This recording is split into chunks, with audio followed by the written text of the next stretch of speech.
Hi friends, welcome to Lakshmi maths. 1 June 2026 இன்னைக்கான current affair question வந்து discuss பண்ண போகிறோம். இன்னையிலிருந்து உங்களுக்கு டெய்லி ஈவினிங் 7 o'clock வந்து கரண்ட் அஃபேருக்கான கிளாஸஸ் வந்து இருக்கும். மார்னிங் 10 o'clock பார்த்தீங்கன்னா மேக்ஸ் அண்ட் ரீசனிங்கான கிளாஸஸ் வந்து இனி கொண்டு போக போகிறோம். நீங்கள் ரயில்வே, எஸ்எஸ்சி, பேங்கிங், டிஎன்பிஎஸ்சின்னு எந்த எக்ஸாம் படித்தாலும் சரி, கரண்ட் அஃபேர் வந்து ரொம்ப இம்பார்ட்டன்ட். இந்த கரண்ட் அஃபேரில் நான் ஃபுல் மார்க் வாங்கணுங்கிற ஸ்டூடெண்ட்டு டெய்லி பேசிஸில் இந்த கரண்ட் அஃபேரை ஃபாலோ பண்ணிட்டு வாங்க. மண்டே டு ஃப்ரைடே பார்த்தீங்கன்னா உங்களுக்கு டெய்லி கரண்ட் அஃபேர் வந்து டிஸ்கஸ் பண்ணுவோம். சாட்டர்டே சண்டேல வீக்லி ரிவிஷன் வந்து இருக்கும். அது மட்டும் இல்லாமல் நம்ம லக்ஷ்மி மேக்ஸ் ஆப்பில் ஒவ்வொரு வாரமும் சாட்டர்டே கரண்ட் அஃபேருக்கான மெகா லைவ் டெஸ்ட்டும் கண்டக்ட் பண்ணுறோம். லக்ஷ்மி மேக்ஸ் ஆப் டவுன்லோட் பண்ணியிருக்க எல்லா ஸ்டூடெண்ட்டுமே ஃப்ரீயாகவே இந்த கரண்ட் அஃபேருக்கான டெஸ்ட் வந்து அட்டன் பண்ணிக்கலாம். நான் டெய்லி பேசிஸில் கரண்ட் அஃபேர் படிச்சுட்டு டெய்லியுமே அதுக்கு டெஸ்ட் எடுக்கணும். அந்த கரண்ட் அஃபேருக்கான பிடிஎஃப் ப்ளஸ் டெஸ்ட் எனக்கு வேணுங்கிற ஸ்டூடெண்ட் லக்ஷ்மி மேக்ஸ் ஆப்ல இருக்க சிஏ பிடிஎஃப் ப்ளஸ் டெஸ்ட் கோர்ஸ்ல ஜாயின் பண்ணிக்கோங்க. ஃபீஸ் வந்து 999. ஒரு டைம் 999 பே பண்ணிட்டீங்கன்னா உங்களுக்கு லைஃப் டைம் வேலிடிட்டி இருக்கும். இதுதான் நம்ம டீமோட வாட்ஸ்அப் நம்பர். இந்த நம்பருக்கு ஐ வாண்ட் சிஏன்னு மெசேஜ் பண்ணுங்க. இன்னைக்கு கிளாஸ்க்குள்ள போறதுக்கு முன்னாடி இன்னொரு முக்கியமான அனௌன்ஸ்மெண்ட். ஜூன் 3ஆம் தேதியிலிருந்து நம்ம ஆப்ல இருக்கக்கூடிய ஆல் இன் ஒன் கோர்ஸோட ஃபீஸ் வந்து 2500 வரைக்கும் இன்க்ரீஸ் பண்றதுனால நம்ம ஆப்ல இருக்கக்கூடிய எல்லா கோர்சஸோட ஆஃபரும் 3ஆம் தேதி வரைக்கும் எக்ஸ்டெண்ட் பண்ணியிருக்கோம். இன்னைக்கு ஆல் இன் ஒன் கோர்ஸ்ல ஜாயின் பண்ற ஸ்டூடெண்ட் 2500 பே பண்ண வேண்டாம். 1899 பே பண்ணாலே லைஃப் டைம் வேலிடிட்டியில ஜாயின் பண்ணிக்கலாம். இந்த ஒரு கோர்ஸ்லயே 50க்கும் மேற்பட்ட சென்ட்ரல் கவர்மெண்ட் எக்ஸாம்ஸ் எல்லாமே ஃபர்ஸ்ட் அட்டெம்ப்ட்ல கிளியர் பண்ற மாதிரி கிளாஸஸ், மெட்டீரியல்ஸ், டெஸ்ட் சீரிஸ் எல்லாமே ப்ரொவைட் பண்ணிடுவோம். Daily morning 10:30 to 11:30 all in one கோர்ஸ்ல உங்களுக்கு லைவ் கிளாஸஸும் இருக்கும். 1 இயர் வேலிடிட்டியில ஜாயின் பண்ற ஸ்டூடெண்ட் 1399 பே பண்ணி ஜாயின் பண்ணிக்கலாம். கரண்ட் அஃபேர் கோர்ஸை லைஃப் டைம் வேலிடிட்டியில ஜாயின் பண்ற ஸ்டூடெண்ட் 999 பே பண்ண வேண்டாம். 899 பே பண்ணியே இன்னைக்கு ஜாயின் பண்ணிக்கலாம். அதே 1 இயர் வேலிடிட்டியில கரண்ட் அஃபேர்ல ஜாயின் பண்ற ஸ்டூடெண்ட் 599 பே பண்ணி ஜாயின் பண்ணிக்கோங்க. குரூப் டிக்கு டெஸ்ட் பேட்ச், என்டிபிசிக்கு டெஸ்ட் பேட்ச் வேணுங்கிற ஸ்டூடெண்ட் 599 பே பண்ண வேண்டாம். 399 பே பண்ணி ஜாயின் பண்ணிக்கலாம். என்டிபிசி அண்டர் கிராஜுவேட்டுக்கு மட்டும் எனக்கு கரண்ட் அஃபேர் வேணுங்கிற ஸ்டூடெண்ட் 199 பே பண்ணி ஜாயின் பண்ணிக்கலாம். மேக்ஸ் அண்ட் ரீசனிங்கான A to Z சீரிஸ்க்கு 1199 பே பண்ணி ஜாயின் பண்ணிக்கோங்க. சயின்ஸ் அண்ட் ஜென்ரல் அவேர்னஸ்ல ஜாயின் பண்ற ஸ்டூடெண்ட் 699 பே பண்ணி ஜாயின் பண்ணிக்கலாம். இதுதான் டீமோட வாட்ஸ்அப் நம்பர். இந்த நம்பரை லக்ஷ்மி மேக்ஸ்ன்னு சேவ் பண்ணிட்டு கரண்ட் அஃபேர்னா ஐ வாண்ட் சிஏன்னு மெசேஜ் பண்ணுங்க. ஆல் இன் ஒன் அப்படின்னா ஐ வாண்ட் ஆல் இன் ஒன்னு மெசேஜ் பண்ணுங்க. இந்த ஆஃபர் 3/6/2026 ஜூன் 3ஆம் தேதியோட க்ளோஸ் ஆகுது. உங்க ஃப்ரெண்ட்ஸும் ரயில்வே, எஸ்எஸ்சி படிக்கிறாங்கன்னா அவங்களுக்கும் இந்த ஆஃபர் பத்தின இன்ஃபர்மேஷன், நம்ம கிளாஸஸ் பத்தின இன்ஃபர்மேஷனை ஷேர் பண்ணுங்க. ஃபர்ஸ்ட் கொஸ்டின் என்ன சொல்லியிருக்காங்க? Which team won the 19th edition of the Indian Premier League 2026 IPL, அதாவது 19வது இந்தியன் பிரீமியர் லீக் தொடரை வென்ற அணி எது? ஸோ எது அப்படின்னு பார்த்தீங்கன்னா ஆர்சிபி, ராயல் சேலஞ்சர்ஸ் பெங்களூர். இவங்க தான் 19th எடிஷன் ஆஃப் ஐபிஎல் 2026 வந்து வின் பண்ணியிருக்காங்க. எக்ஸாம்ல ஐபிஎல் 2026ஓட வின்னர் யாருன்னு கேட்பாங்க. யாரு அப்படின்னா ஆர்சிபி, ராயல் சேலஞ்சர்ஸ் பெங்களூர். இது எத்தனாவது எடிஷன் அப்படின்னு கேட்பாங்க. 19th edition. ஓகே, இது எங்க வச்சு நடந்துச்சு அப்படின்னு கேட்பாங்க. சோ இது எங்க நடந்துச்சு அப்படின்னு பாத்தீங்கன்னா Narendra Modi stadium, Ahmedabad. Okay, so இப்போ இந்த ஐபிஎல் 2026 எங்க நடந்துச்சு அப்படின்னா நரேந்திர மோடி ஸ்டேடியம், அகமதாபாத்ல நடந்திருக்கு. சோ ஆர்சிபி யாரை தோற்கடிச்சிருக்காங்க அப்படின்னு பாத்தீங்கன்னா குஜராத் டைட்டன்ஸை 5 விக்கெட் வித்தியாசத்துல தோற்கடிச்சு ஆர்சிபி வந்து ஐபிஎல் 2026 வந்து வின் பண்ணிருக்காங்க. சோ யாரு வின் பண்ணிருக்காங்க, யாரு ரன்னரு, இது எங்க வச்சு நடந்திருக்கு? வின் பண்ணது வந்து ஆர்சிபி. சோ ரன்னர் யாரு அப்படின்னு பாத்தீங்கன்னா குஜராத் டைட்டன்ஸ். எங்க நடந்திருக்கு அப்படின்னா நரேந்திர மோடி ஸ்டேடியம். இந்த நரேந்திர மோடி ஸ்டேடியம் எங்க இருக்கு அப்படின்னு பாத்தீங்கன்னா அகமதாபாத்ல இருக்கு. ஓகே, தமிழ் மீடியமும் பாத்துக்கோங்க. 19வது இந்தியன் பிரீமியர் லீக் தொடரை வென்ற அணி எது அப்படின்னா Royal Challengers Bengaluru. Okay, RCB வந்து வின் பண்ணிருக்காங்க. எங்க நடந்திருக்குன்னா அகமதாபாத்ல இருக்கக்கூடிய நரேந்திர மோடி ஸ்டேடியத்துல நடந்திருக்கு. இவங்க யாரை தோற்கடிச்சிருக்காங்க அப்படின்னா குஜராத் டைட்டன்ஸ் அணியை வந்து தோற்கடிச்சிருக்காங்க. ஓகே, அடுத்த question. What is the theme of World Hunger Day 2026? 2026ஆம் ஆண்டு உலக பசி தினத்தோட கருப்பொருள் என்னன்னு கேட்டிருக்காங்க. இதோட கருப்பொருள் என்ன அப்படின்னா end of hunger is in our hands.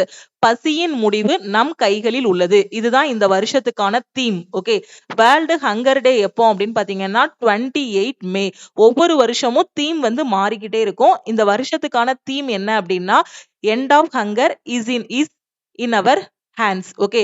எதுக்காக இந்த வேர்ல்டு ஹங்கர் டே வந்து 28 மேல அனுசரிக்கப்படுது அப்படின்னா, to raise awareness about food insecurity and promote action toward achieving zero hunger. Okay. பசியின்மையை உருவாக்குவது. ஓகேவா?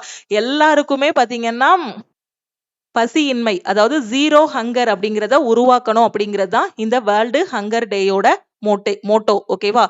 ஓகே. உணவு பாதுகாப்பின்மை குறித்த விழிப்புணர்வை ஏற்படுத்தவும் பூஜ்ய பசியை அடைவதற்கான நடவடிக்கைகளை ஊக்குவிக்கவும் ஒவ்வொரு ஆண்டும் மே 28 அன்று உலக பசி தினம் வந்து அனுசரிக்கப்படுகிறது.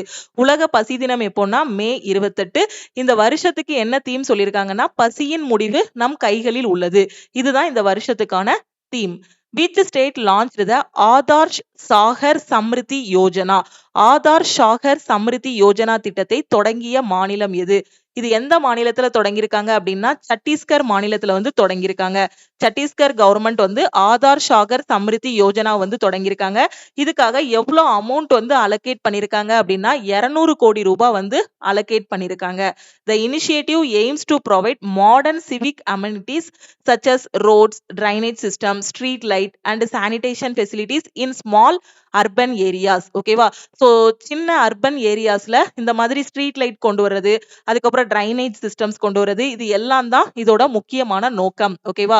மாநிலத்தில் உள்ள சிறிய மற்றும் வளர்ந்து வரும் நகரங்களின் மேம்பாட்டுக்காக சத்தீஸ்கர் மாநிலம் வந்து ஆதார் சாகர் சம்ரிதி யோஜனா திட்டத்தை வந்து தொடங்கியிருக்காங்க. சோ இந்த வருஷத்துக்கான இந்த நிதி ஆண்டுல இந்த திட்டத்துக்காண்டி அவங்க எவ்வளவு ஒதுக்கீடு பண்ணிருக்காங்க அப்படின்னா 200 கோடி ரூபாய் வந்து ஒதுக்கீடு பண்ணிருக்காங்க. சின்ன சின்ன நகர்ப்புறங்கள்ல பாத்தீங்கன்னா சாலைகள் அமைத்தல், ரோடு போடுறது, வடிகால் அமைப்புகள் இது பண்றது, தெருவிளக்கு வசதி ஏற்படுத்தி கொடுக்கிறது, சுகாதார வசதிகள், இந்த மாதிரி நகர்ப்புற வசதிகளை வழங்குறதுக்காக இந்த திட்டத்தை வந்து தொடங்கியிருக்காங்க. ஓகேவா? எங்க அப்படின்னா சத்தீஸ்கர் மாநிலத்துல தொடங்கியிருக்காங்க. அதுக்காக ஒதுக்கப்பட்ட நிதி எவ்வளவு அப்படின்னா 200 கோடி ரூபாய். அடுத்த question. Who is the author of the book India's first Olympic gold? India's first Olympic gold என்ற புத்தகத்தின் ஆசிரியர் யார்? ஓகே, இதுதான் கொஸ்டின். இந்த புத்தகத்தை யார் எழுதியிருக்காங்க அப்படின்னா, எழுதினவரோட நேம் வந்து கே ஆறுமுகம். இந்த புக்கை யாரு பப்ளிஷ் பண்ணிருக்காங்க அப்படின்னு பாத்தீங்கன்னா பிடி உஷா வந்து பப்ளிஷ் பண்ணிருக்காங்க. ஓகே, சோ இந்த புக்ல என்ன சொல்லியிருக்காங்க அப்படின்னு பாத்தீங்கன்னா, இந்தியா வந்து ஃபர்ஸ்ட் ஒலிம்பிக் கோல்டு மெடல் ஹாக்கில வின் பண்ணோம் இல்லையா? சோ அத பத்தி தான் இந்த புத்தகத்துல. சோ அந்த ஒலிம்பிக்ல, அந்த ஃபர்ஸ்ட் ஒலிம்பிக்ல ஹாக்கில உள்ள போறதுக்காக என்னென்ன ஸ்ட்ரகிள் பண்ணோம், பினான்சியலா இந்தியாவுக்கு வந்து என்னென்ன இதெல்லாம் ஸ்ட்ரகிள்லாம் இருந்துச்சு, அதெல்லாம் தாண்டி எப்படி இந்தியா வந்து அந்த first hockey gold medal, Olympic gold medal win பண்ணோம் அப்படிங்கிறது தான் இந்த புத்தகத்துல வந்து எழுதியிருப்பாங்க. இந்த India's first Olympic gold medal புக்கோட ஆசிரியர் வந்து கே ஆறுமுகம். இந்த புக்கை ரிலீஸ் பண்ணவங்க யாரு அப்படின்னு பாத்தீங்கன்னா பிடி உஷா. ஓகேவா? The book is authored by hockey historian K. Arumugam.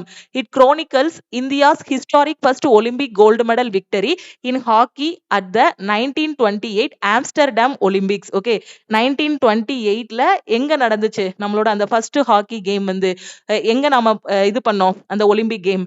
ஆம்ஸ்டர்டாம்ல. Okay, Amsterdam எங்க இருக்கு அப்படின்னா நெதர்லாந்துல இருக்கு. Okay, the book covers challenges faced by the Indian hockey team including financial struggles, selection issues and internal disputes before winning the final on May 26, 1928. Okay, இந்த book வந்து எழுதினவர் யாருன்னா K Arumugam. ஓகேவா? இதை ரிலீஸ் பண்ணவங்க யாரு அப்படின்னு பாத்தீங்கன்னா பிடி உஷா வந்து இவங்க வந்து ரிலீஸ் பண்ணிருக்காங்க. இந்த புத்தகத்துல என்ன சொல்லியிருக்காங்க அப்படின்னா, 1928ல ஆம்ஸ்டர்டாம்ல நடந்த ஒலிம்பிக்ல நம்ம ஹாக்கி டீம் வந்து எப்படி அதுல கலந்துக்கிட்டாங்க, அதை கலந்துக்கிட்டதுக்கு முன்னாடி என்னென்ன ஸ்ட்ரகிள்லாம் ஃபேஸ் பண்ணாங்க, ஃபைனலா எப்படி வந்து வின் பண்ணோம் அப்படிங்கறத பத்தி தான் இந்த புத்தகத்துல எழுதியிருக்காங்க. Okay, which state government announced the creation of a one-stop multi-purpose unified card? ஒரே இடத்துல பலநோக்கு ஒருங்கிணைந்த அட்டை உருவாக்கப்படும் என்று அறிவித்த மாநில அரசு எது? எந்த மாநில அரசு கொண்டு வந்திருக்காங்க அப்படின்னா தெலுங்கானால கொண்டு வந்திருக்காங்க. தெலுங்கானாவோட சீஃப் மினிஸ்டர் யாரு அப்படின்னு பாத்தீங்கன்னா Revanth Reddy. Okay, directed officials to create a one-stop multi-purpose unified card for every citizen in the state. The unified card will contain details of welfare benefits and government services across department. Okay, so இந்த கார்டுல என்னெல்லாம் சொல்லியிருப்பாங்க அப்படின்னு பாத்தீங்கன்னா, so பல டிபார்ட்மெண்ட்டோட நலத்திட்ட உதவிகள், அதோட சேவைகள் பத்தி இந்த ஒரே இடத்துல கிடைக்கிற மாதிரி ஒரு கார்டு வந்து குடுத்திருக்காங்க. எங்க அப்டின்னா தெலுங்கானால. மாநிலத்தில இருக்கக்கூடிய ஒவ்வொரு குடிமகனுக்கும் ஒரே இடத்துல பலநோக்கு ஒருங்கிணைந்த அட்டை, one stop multi purpose unified card அப்படிங்கிறத தெலுங்கானா கவர்மெண்ட் வந்து குடுத்திருக்காங்க. ஓகேவா? ஸோ இது எ எ எ இதுல என்னலாம் இருக்கும் அப்படின்னு பார்த்தீங்கன்னா, நெறைய டிபார்ட்மெண்ட் இருக்கு இல்லையா? கவர்மெண்ட்னாலே அதுல நெறைய டிபார்ட்மெண்ட் இருக்கும். அந்த ஒவ்வொரு டிபார்ட்மெண்ட்லயும் என்னென்ன நலத்திட்ட உதவிகள் இருக்கு, அரசோட சேவைகள் என்னென்ன இருக்கு அப்படிங்கிறது எல்லாத்தையுமே அதுல வந்து பாத்துக்கலாம். ஓகே 360 டிகிரி எல்லாத்தையுமே பாக்குற மாதிரி அவங்க வந்து குடுத்திருக்காங்க. Which Kerala based startup has unveiled India's first AI system on chip named A2000. A2000 என்று பெயரிடப்பட்ட இந்தியாவின் முதல் ஏஐ சிஸ்டம் ஆன் சிப்பை அறிமுகப்படுத்திய கேரளாவை சேர்ந்த ஸ்டார்ட் அப் நிறுவனம் எது? ஓகே சோ அந்த சிப்போட நேம் என்ன அப்படின்னா A2000. ஓகே இந்த ஏஐ சிப்பை எந்த நிறுவனம் வந்து அறிமுகப்படுத்தியிருக்காங்க அப்படின்னா நேத்ரா செமி வந்து அறிமுகப்படுத்தியிருக்காங்க. ஓகேவா? சோ இது வந்து எதுக்கு கீழ வரும் அப்படின்னா ஜோஹோ கார்ப்பரேஷனுக்கு கீழ வர்றதுதான் இந்த நேத்ரா செமி. இவங்க தான் ஏஐ 2000 ஓகேவா? சோ ஏஐ சிப்பை வந்து அறிமுகப்படுத்தியிருக்காங்க. அதோட நேம் வந்து A2000. ஓகே அடுத்த question. Who has been given the additional charge of chairman of the Defense Research and Development Organization in May 2026? DRDO ஓட தலைவராக கூடுதல் பொறுப்பா யார வந்து நியமிச்சிருக்காங்க அப்படின்னு கேட்டிருக்காங்க. 2026 மே மாதத்தில் பாதுகாப்பு ஆராய்ச்சி மற்றும் மேம்பாட்டு அமைப்பின் தலைவராக கூடுதல் பொறுப்பு யாருக்கு வழங்கப்பட்டுள்ளது? சோ யாருக்கு கொடுத்திருக்காங்க அப்படின்னு பாத்தீங்கன்னா ராஜேஷ் குமார் சிங். ஓகேவா? Rajesh Kumar Singh the current defense secretary was given the additional charge of secretary department of defense research and development. ஓகேவா? அதாவது DRDO ஓட செக்ரட்டரியா இருக்காரு. இப்ப இவரை வந்து என்ன பண்ணிருக்காங்க அப்படின்னு பாத்தீங்கன்னா சேர்மனா அடிஷனல் ப்ரமோஷன் வந்து இவருக்கு வந்து கொடுத்திருக்காங்க. Okay he will assume the additional responsibility from 31st May 2026 after the completion of the tenure of Samir V Kamath. ஓகேவா? சோ இப்போ DRDO ஓட சேர்மனா யார் இருக்காங்க அப்படின்னா ஸோ இப்போ மீன்ஸ் நேத்து வரைக்கும் 31st May 2026 வரைக்கும் சேர்மனா டாக்டர் சமீர் வி கமத் வந்து இருந்தாரு. இப்ப யாரு வந்து சேர்மனா இருக்காங்க அப்படின்னு பாத்தீங்கன்னா ராஜேஷ் குமார் சிங். ஓகேவா? சோ எக்ஸாம்ல கேட்பாங்க இப்போ DRDO ஓட சேர்மன் யாரு அப்படின்னும் கேட்பாங்க. இவருக்கு முன்னாடி யார் இருந்தாங்க அப்படின்னும் கேட்பாங்க. இப்ப யாரு அப்படின்னா ராஜேஷ் குமார் சிங். இவருக்கு முன்னாடி யார் இருந்தாங்க அப்படின்னு பாத்தீங்கன்னா சமீர் வி கமத். ஓகே தற்போதைய பாதுகாப்புத்துறை செயலாளரான ராஜேஷ்குமார் சிங்குக்கு 29 மே 2026 அன்று பாதுகாப்பு ஆராய்ச்சி மற்றும் மேம்பாட்டுத் துறையின் செயலாளர் மற்றும் DRDO தலைவர் ஆகிய கூடுதல் பொறுப்புகள் வழங்கப்பட்டன.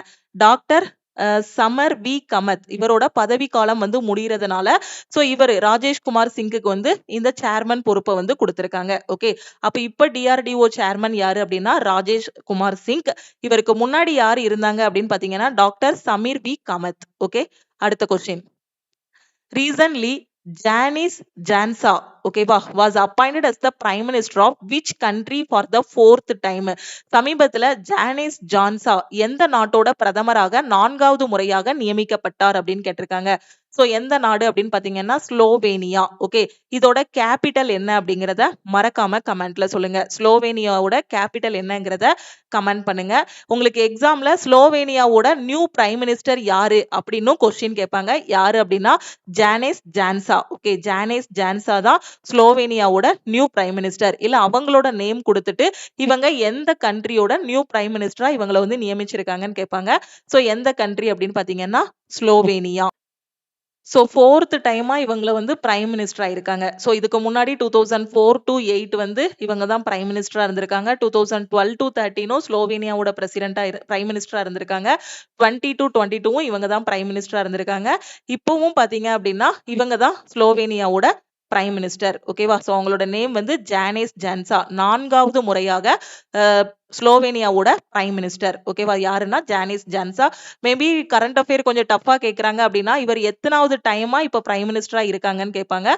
So 4th time. ஓகே அடுத்த question. Which state has announced the creation of India's first dedicated department of senior citizens welfare in 2026? 2026 ஆண்டில் மூத்த குடிமக்கள் நலனுக்காக இந்தியாவில் முதல் பிரத்யேக துறையை உருவாக்குவதாக அறிவித்துள்ள மாநிலம் எது? எந்த மாநிலம் அப்படின்னா கேரளாவுல வந்து அறிமுகப்படுத்தியிருக்காங்க. அதிக அளவு சீனியர் சிட்டிசன்ஸ் இருக்கக்கூடிய மாநிலமும் எது அப்படின்னு பாத்தீங்கன்னா கேரளா தான். Kerala announced the creation of a separate department for senior citizens welfare on 20 May 2026. So கேரளாவில் தான் மூத்த குடிமக்களுக்காக தனியா ஒரு துறை வந்து ஒரு டிபார்ட்மெண்ட் வந்து உருவாக்கியிருக்காங்க. ஓகேவா? ஸோ எதுக்காக அப்படின்னு பார்த்தீங்கன்னா, அந்த மாநில அரசு முதியவர்களுக்காக சீனியர் சிட்டிசனுக்கு என்னென்ன நலத்திட்டங்கள் எல்லாமே கொண்டு வரணுமோ, அது எல்லாத்தையும் அந்த டிபார்ட்மெண்ட்டுக்கு கீழ கொண்டு வராங்க. ஏற்கனவே சீனியர் சிட்டிசனுக்கு என்னென்ன நலத்திட்டங்கள் இருக்கோ, அதையும் அது கூட சேர்த்து வச்சு அந்த நலத்திட்டங்கள சீனியர் சிட்டிசனுக்கு கரெக்ட்டா கொண்டு போறதுக்காக தான் இந்த டிபார்ட்மெண்ட் வந்து உருவாக்கியிருக்காங்க. ஓகே. மூத்த குடிமக்கள் நலனுக்காக தனித்துறை உருவாக்கப்படும் அப்படின்னு கேரள மாநில அரசு வந்து 20 மே 2026ல வந்து அறிவிச்சிருக்காங்க. முதியவர்களுக்கான பிரத்யேகமாக நலத்திட்டங்களை வடிவமைத்து செயல்படுத்துவதோடு, தற்போது என்னென்ன திட்டங்கள்லாம் இருக்கோ, அந்த திட்டங்களையும் இது கூட ஒருங்கிணைத்து அந்த சீனியர் சிட்டிசனுக்கு கொண்டு போறாங்க. ஓகேவா? 2026ஆம் ஆண்டில் கேரள மக்கள் தொகையில் 18.7% பேர் 60 வயதுக்கு மேற்பட்டவர்கள் என்பதால், இந்தியாவின் மிக வேகமாக முதியோர் எண்ணிக்கை அதிகரித்து வரும் மாநிலமாக கேரளா கருதப்படுகிறது. ஓகேவா? ஓகே. சோ அப்போ சீனியர் சிட்டிசனுக்காக தனியா ஒரு டிபார்ட்மெண்ட் கொண்டு வந்திருக்கக்கூடிய அரசு எது அப்படின்னு பாத்தீங்கன்னா கேரள மாநில அரசு. ஓகே. அடுத்த question. According to the state of India's digital economy 2026 report, what is India's global rank in AI performance? AI பெர்ஃபார்மன்ஸ்ல இந்தியாவோட ரேங்க் என்ன? இந்தியாவின் டிஜிட்டல் பொருளாதார நிலை 2026 அறிக்கையின்படி ஏஐ செயல்திறன்ல செயற்கை நுண்ணறிவு ஏஐ செயல்திறன்ல இந்தியாவோட தரவரிசை என்ன? உலக அளவுல இந்தியாவோட தரவரிசை என்ன அப்படின்னு பாத்தீங்கன்னா 4வது இடத்துல நாம வந்து இருக்கோம். ஓகே. இந்தியா எத்தனாவது பிளேஸ்ல இருக்கு அப்படின்னா 4th பிளேஸ்ல இருக்கு. எதுல அப்படின்னு பாத்தீங்கன்னா ஏஐ பெர்ஃபார்மன்ஸ்ல. அதே 5th பிளேஸ்ல எதுல இருக்குன்னா டிஜிட்டல் எக்கனாமி ரேங்கிங்ஸ். ஓகே. இதுல வந்து 5th பிளேஸ்ல இருக்கு. ஏஐ பெர்ஃபார்மன்ஸ்ல நாம வந்து 4th பிளேஸ்ல வந்து இருக்கோம். ஓகேவா? சோ இதுக்கு முன்னாடி டிஜிட்டல் எக்கனாமி ரேங்கிங்ல நம்ம எத்தனாவது பிளேஸ்ல இருந்தோம் அப்படின்னு பாத்தீங்கன்னா 8th பிளேஸ்ல இருந்தோம். இப்போ வந்து டிஜிட்டல் எக்கனாமி ரேங்கிங்ல நாம வந்து 5th பிளேஸ்ல வந்து இருக்கோம். அதே ஏஐ ரேங்கிங்ல பாத்தீங்க அப்படின்னா நாம வந்து 4th பிளேஸ்ல வந்து இருக்கோம். ஓகேவா? நமக்கு முன்னாடி யாரெல்லாம் இருக்காங்க அப்படின்னு பாத்தீங்கன்னா ஃபர்ஸ்ட் வந்து யுஎஸ் இருக்காங்க, 2வது வந்து சைனா, 3வது வந்து பாத்தீங்கன்னா சிங்கப்பூர் வந்து இருக்காங்க. ஓகே. இந்தியாவின் டிஜிட்டல் பொருளாதார நிலை 2026 அறிக்கையின்படி செயற்கை நுண்ணறிவு செயல்திறன்ல இந்தியா 4வது இடத்துலயும், டிஜிட்டல் பொருளாதார தரவரிசையில 5வது இடத்துலயும் நம்ம இந்தியா வந்து இருக்கு. இதுக்கு முன்னாடி இந்த டிஜிட்டல் பொருளாதார தரவரிசையில நாம 8வது இடத்துல வந்து இருந்தோம். ஓகேவா? ஓகே. சோ இப்போ இதுல ஃபர்ஸ்ட்ல இருக்கிறது யாரு அப்படின்னு பாத்தீங்கன்னா இந்த ஏஐ இண்டெக்ஸ்ல ஃபர்ஸ்ட் இருக்கிறது யாரு அப்படின்னு பாத்தீங்கன்னா அமெரிக்கா, 2வது வந்து சைனா, 3வது வந்து சிங்கப்பூர், 4வது தான் யார் இருக்கும் அப்படின்னு பாத்தீங்கன்னா நம்ம இந்தியா வந்து இருக்கோம். ஓகேவா? சோ ஃபர்ஸ்ட்ல யாரு இருக்காங்க அப்படின்னும் எக்ஸாம்ல கேட்கலாம். ஃபர்ஸ்ட்ல இருக்கக்கூடிய கண்ட்ரி வந்து US. On which date Goa attained statehood day and become 25th state of India? Goa எந்த தேதியில் மாநில அந்தஸ்தை பெற்று இந்தியாவின் 25 மாநிலமாக மாறியது? சோ எந்த தேதியில அப்படின்னு பாத்தீங்கன்னா 30th May 1987. அதனாலதான் பாத்தீங்கன்னா 30 மேய வந்து கோவாவோட என்ன இதுன்னு சொல்லுவோம் ஸ்டேட்ஹுட் டேன்னு சொல்லுவோம். ஓகேவா? ஏன்னா 30 மே 1987ல தான் நம்மளோட 25வது மாநிலமாக கோவா வந்து மாறியது. ஓகேவா? அப்போ கோவாவோட ஸ்டேட்ஹுட் டே எப்போ அப்படின்னா 30th மே.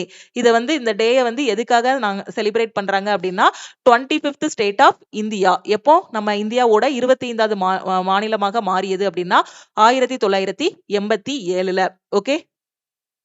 1987ல கோவா வந்து இந்தியாவோட 25வது மாநிலமாக மாறியது. இதை நினைவு கூறும் வகையில் ஒவ்வொரு ஆண்டும் மே 30ஆம் தேதி கோவாவோட ஸ்டேட்ஹுட் டேயா வந்து செலிப்ரேட் பண்றோம். ஓகே. அடுத்த question. Which country along with Israel has the United Nations added to its blacklist for sexual violence? ஐக்கிய நாடுகள் சபை பாலியல் வன்முறைக்கான தனது கருப்பு பட்டியலில் இஸ்ரேலுடன் சேர்த்து எந்த நாட்டையும் இணைத்துள்ளதுன்னு கேட்டிருக்காங்க. எந்த நாடு அப்படின்னு பாத்தீங்கன்னா Russia. Okay. United Nations. Okay. United நேஷனோட ஹெட் குவார்டர்ஸ் எங்க இருக்கு அப்படிங்கறத மறக்காம கமெண்ட்ல சொல்லுங்க. ஓகே. யுனைடெட் நேஷன் வந்து ரஷ்யாவையும் சேர்த்து யாரு கூட இது பண்ணிருக்காங்க பிளாக் லிஸ்ட்ல வந்து போட்டிருக்காங்க இஸ்ரேல் கூட. ஓகேவா? இதோட செக்ரட்டரி ஜெனரல் யாரு அப்படின்னு பாத்தீங்கன்னா ஆண்டனியோ கட்டஸ். கட்டஸ் ஆர் குட்டஸ் எப்படி ப்ரொனவுன்ஸ் பண்ணணுமோ பண்ணிக்கோங்க. Okay. Antonio Guterres. Annual report on conflict related to sexual violence citing verified abuses such as rape and torture by Russian armed forces against Ukrainian prisoners of war and civilian detainees and by Israeli security forces against Palestinian detainees. Okay, புரிஞ்சிருக்கும்னு நினைக்கிறேன் உங்களுக்கு. ஐக்கிய நாடுகள் சபைன்னு சொல்லக்கூடிய United nation பாத்தீங்கன்னா Israel கூட சேர்ந்து ரஷ்யாவையும் அந்த கருப்பு பட்டியல்ல வந்து சேர்த்திருக்காங்க. Okay, so list of shame அப்படின்னு கூட சொல்லலாம். ஓகேவா, இதை வந்து என்ன சொல்லலாம்னா இந்த மாதிரி ஷேம், அந்த கண்ட்ரி வந்து இந்த மாதிரி பண்றாங்க அப்படின்னா அவங்கள வந்து லிஸ்ட் ஆஃப் ஷேம்ல வந்து போட்டுருவாங்க. ஓகே, உக்ரைனிய போர் கைதிகள், அதுக்கப்புறம் சிவிலியன் கைதிகளுக்கு எதிராக ரஷ்ய ஆயுத படைகளாலும் பாலஸ்தீன கைதிகளுக்கு எதிராக இஸ்ரேலிய பாதுகாப்பு படைகளாலும் நடத்தப்பட்ட கற்பழிப்பு, சித்திரவதை, இந்த மாதிரி அத்துமீறல்களை வச்சுதான் இவங்களை வந்து என்ன பண்ணிருக்காங்கன்னா இந்த லிஸ்ட்ல வந்து போட்டிருக்காங்க. லிஸ்ட் ஆஃப் ஷேம், அவமான பட்டியல் அப்படின்னு சொல்லுவாங்க. இந்த லிஸ்ட்ல இப்ப யாரையும் போட்டிருக்காங்க அப்படின்னு பாத்தீங்கன்னா ரஷ்யாவையும் போட்டிருக்காங்க. ஓகே, அடுத்த கொஸ்டின்.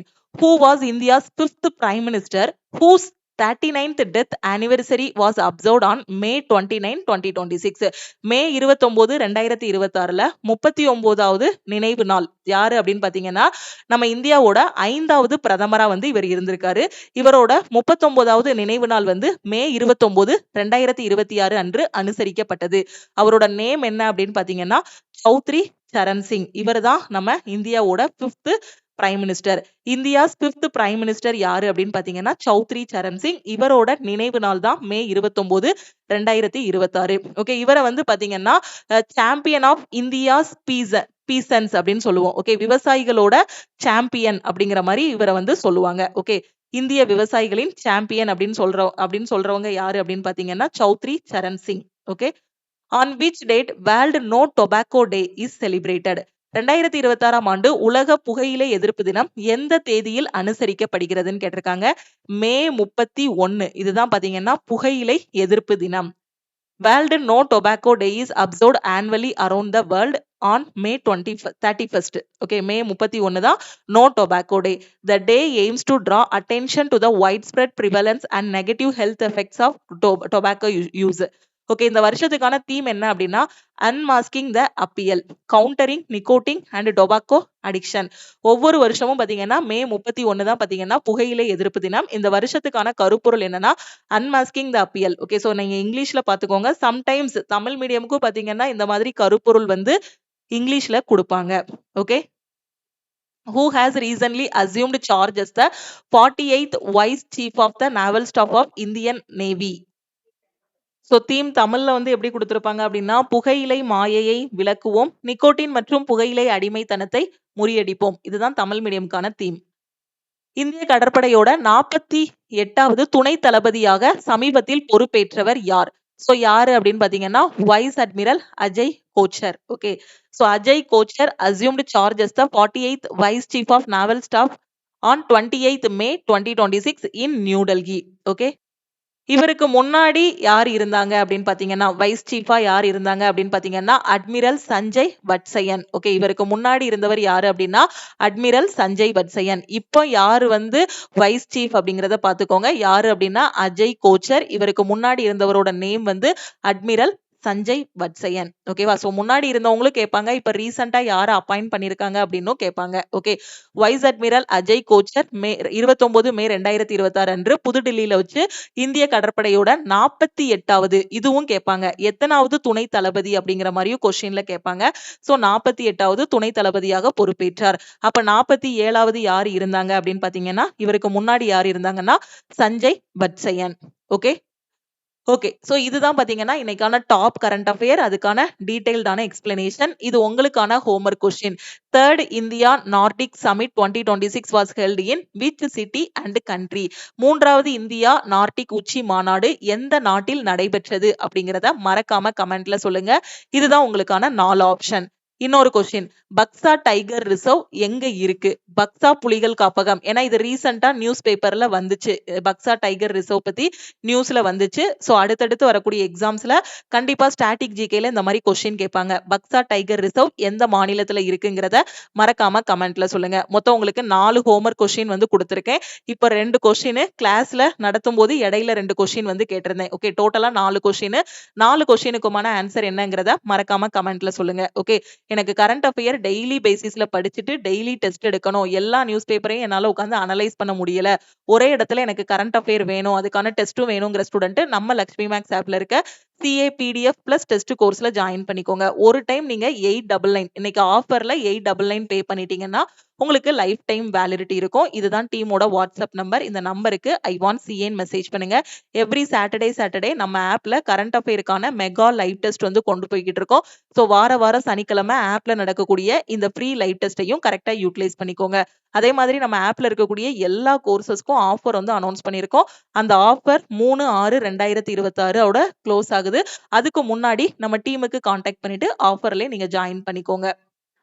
கிளாஸோட ஸ்டார்டிங்லேயே சொல்லியிருந்தேன். இன்னைக்கு ஆல் இன் ஒன் கோர்ஸ்ல ஜாயின் பண்ற ஸ்டூடெண்ட் 2500 பே பண்ண வேண்டாம். 1899 பே பண்ணாலே நீங்க லைஃப் டைம் வேலிடிட்டியில ஜாயின் பண்ணிக்கலாம். டெய்லி காலையில 10 மணிக்கு குரூப் டிக்கான ஸ்பெஷல் லைவ் கிளாஸ் வந்து இதுல கொண்டு போயிட்டு இருக்கோம். ஒரு டைம் நீங்க பே பண்ணிட்டீங்கன்னா 50க்கும் மேற்பட்ட சென்ட்ரல் கவர்மெண்ட் எக்ஸாம்ஸ் இந்த ஒரு கோர்ஸ்லேயே கவர் ஆகிரும். 1 இயர் வேலிடிட்டி அப்படின்னா 1399 பே பண்ணி ஜாயின் பண்ணிக்கோங்க. கரண்ட் அஃபேருக்கு நான் சொல்லிட்டேன். மற்ற நாட்கள்ல லைஃப் டைம்னா 999 வரும். இன்னைக்குனா 899 பே பண்ணி ஜாயின் பண்ணிக்கலாம். 1 இயர் வேலிடிட்டினா 599 பே பண்ணி ஜாயின் பண்ணிக்கோங்க. டெஸ்ட் பேட்ச் அப்படின்னா குரூப் டி, NTPC, SSCயோட டெஸ்ட் பேட்ச்னா 399 பே பண்ணி ஜாயின் பண்ணிக்கோங்க. NTPC யூஜி எக்ஸாம் வந்து ஜூன் 13ல இருந்து 20ஆம் தேதி வரைக்கும் நடக்க போகுது.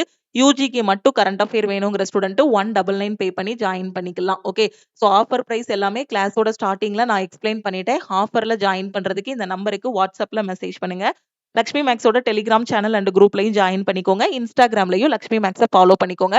டெய்லி வரக்கூடிய கரண்ட் அஃபேருக்கான கிளாஸஸை மிஸ் பண்ணாம பாருங்க. தேங்க்யூ.